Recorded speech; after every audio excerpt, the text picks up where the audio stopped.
Stanley Kwan, born in 1957, is a Hong Kong-based filmmaker known for his works exploring themes of sexuality and identity.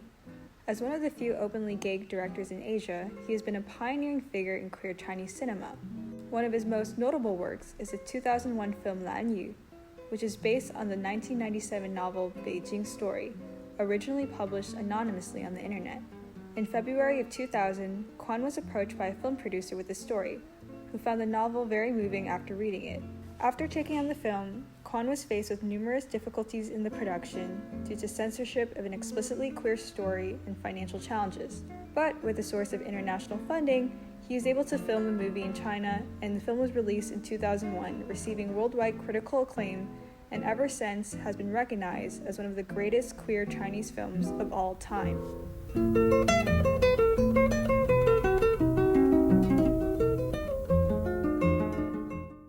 In the film, we first begin with Han Dong, a successful businessman who one night at a bar is introduced to Lan Yu by his assistant.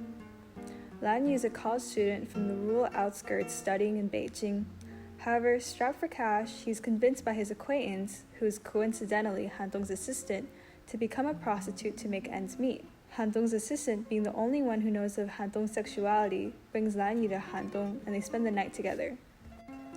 From then on, Lan Yu immediately falls for Han Dong, although the older man does not necessarily reciprocate those feelings. However, despite Han Dong only wanting a sexual relationship, he also gives Lan Yu gifts and takes him out to a restaurant. As Han Dong only casually has sex with men, when Lan Yu finds out that Han Dong is seeing another man, he becomes distraught, and for a while they do not see each other. Then, the events of the Tiananmen Square protests bring them back together, as after hearing that Lan Yu may be one of the college students protesting, Han Dong fears Lan Yu's safety and goes looking for him. They are reunited, and Han Dong even buys a place for Lan Yu. However, Han Dong, pressured by others to get married to a woman and have kids, decides to marry his translator. Lan Yu, heartbroken, decides to leave the villa. 是我自己赶自己走的，可以了吧？ They don't see each other until a chance encounter at the airport. At that point, Han Dong has already divorced, and they reconcile as a couple again. However, shortly after, Han Dong is arrested and imprisoned for charges of money laundering on his company, even with the possibility of facing the death penalty. He manages to get bailed out by the help of Lan Yu, who used up all his savings and sold the villa to raise the money. But their happiness is short-lived, as Lan Yu ends up being killed from an accident at his construction work, thus ending the film.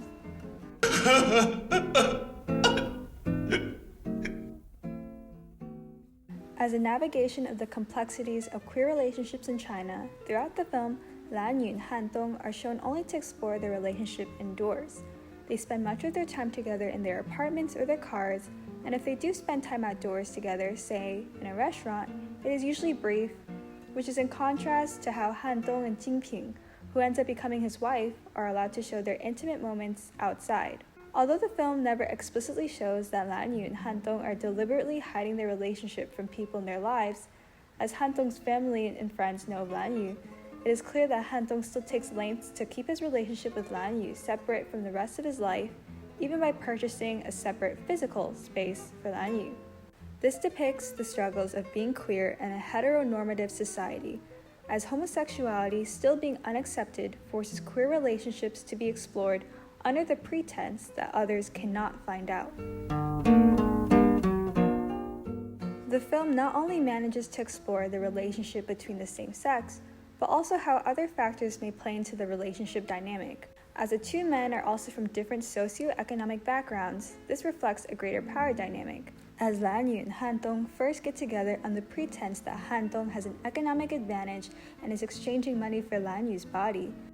The theme of how their intimacy and individual expressions come into conflict continues to be explored throughout the film. While Lan Yu becomes emotionally attached to Han Dong very quickly, Han Dong is first only able to show intimacy sexually or materially, buying Lan Yu clothes, a car, and even a house. It may well be that Han Dong refuses to acknowledge that he may have greater emotional attachment to Lan Yu, as he can only express himself in physical manners. This socioeconomic discrepancy becomes a greater point of contention when they fight, where Han Dong claims that Lan Yu does not reciprocate anything. But it also reflects Han Dong's insecurities as well, as before he may have only viewed his attraction for men as purely sexual. But eventually, he's come to terms with his true feelings for Lan Yu.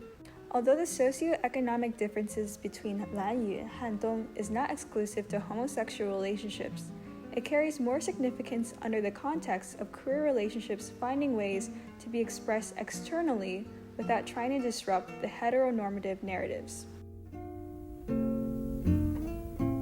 Furthermore, the film becomes a commentary on how Chinese traditional expectations of marriage and family come into conflict with queer relationships. After getting back together with Lan Yu, Han Dong still comes under the pressure to get married. Although the pressure of heterosexual marriage is prevalent in many queer discussions around the world, Chinese traditional values of marriage are especially significant as it is tied to the Confucian values of filial piety as well. When a man and woman get married, it is not so much about being with someone you love as much as having children and continuing the family's line. As we can see with Han Dong, despite his sexuality, he still believes he needs to get married and have kids because that is what a man in Chinese society is expected to do. 人长大了就得结婚生子，我一直是这么想的。这个 There is an expectation to keep up with societal norms of a successful man, who is considered more successful with a wife and children. Thus, we can see how queer relationships are also forced to navigate the pressures of filial traditions, as many queer Chinese still go through heterosexual sham marriages today. Over 20 years later, Lan Yu remains a powerful and groundbreaking film which touched on many different aspects of queer relationships.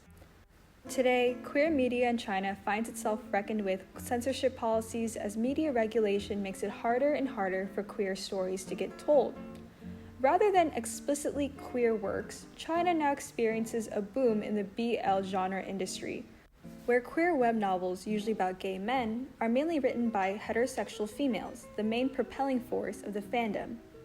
These web novels, then converted to live-action adaptations, are censored for their explicit sexual and romantic parts.